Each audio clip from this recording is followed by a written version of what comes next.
काय हे वातावरण, मस्त संध्याकाळ. सौरभ जोशी के साथ सगळेजण चाललोय आम्ही समुद्रावर. कोकणातलं वातावरण, कौलारू गरा, मस्त वाटतं, भारी. चला समुद्रावर जाऊया, काहीतरी विशेष आहे. काय सस्पेन्स सस्पेन्स.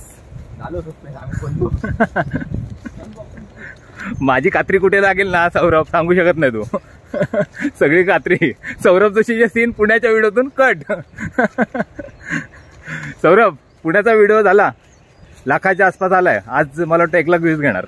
कट केलं त्या व्हिडिओ, बरेच सीन कट केले. तो असता तर मला वाटतं सगळा व्हिडिओ त्याच्यावर केला असता. आमचा सौरभ होता कट.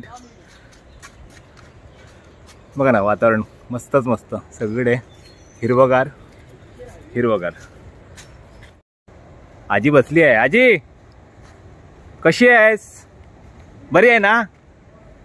चला आजीची भेट घेऊया, बऱ्याच दिवसांनी भेटली. इकडे येणं जाणं होत नाही. बरी आहे ना? हा. कशी तब्येत पाणी? मस्त मजेत मजेत. आजी नेहमीच मजेत असते. चला. आणि इकडे बघा कसला फुल आहे, अळंबी आहे ना रे?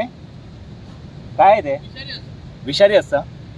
आणि अळंबी आहे ना थोडंसं डेंजर झालंय, कारण मागच्या काहीतरी याच्यात केस झाली आहे विषारी विषबाधा.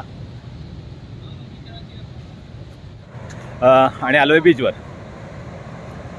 काय दिसतंय? सूर्यास्त पण नाही दिसणार.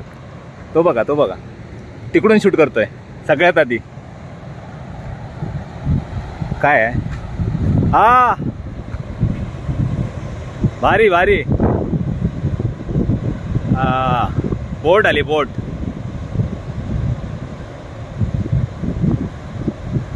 समोर आहे ते कसबादेवी मंदिर. आणि हा बघा समोरचा नजारा. दूरवर एक बोट आहे आणि थोडा पावसाळी वातावरण आहे. पाऊस आता श्रावणी पाऊस. आज श्रावणी सोमवार आहे ना, पहिला दिवस श्रावणातला सोमवारच आला. सौरभ जोशी बरोबर हाईटवरने शूट घेतोय, त्याच्यामुळे त्याच्याकडे भारी शूट असणार. थोडा दुर्घटपणा आहे, तिकडे समोरच आहे प्रत्यक्षात. आणि किती स्टेबल आहे बघा बोट ती, एकदम स्टेबल, हलत नाहीये. होडी असती ना तिकडे तर लाटांबरोबर हलत राहिली असती. एकदम स्टेबल आहे.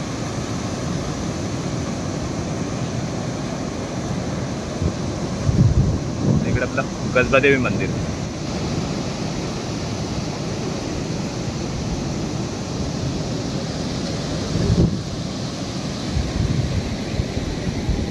आणि नजारा बघा काय तो, मस्त एकदम पावसाळी वातावरण, सुंदर किनारपट्टी, सुंदर. आता कचरा गेला सगळा, वाहून गेला. आणि मस्त वाटतं. आणि आपलं स्वतःचं गाव असलं ना आणि समुद्रकिनारा तर बऱ्याच बघितलं मी. मला पण असं कधी कधी संध्याकाळी यावंसं वाटत नाही. समुद्र कोणाला आवडत नाही इकडे मोठी लाट येताना. चला पळा. पण कधी कधी असं वाटतं, कंटाळा येतो इकडे यायला. पण समुद्रापासून जे दूर लोक राहतात ना, त्यांना असं वाटत असेल ना काय आपलं घर समुद्राच्या गावात असावं, समुद्रकिनारी.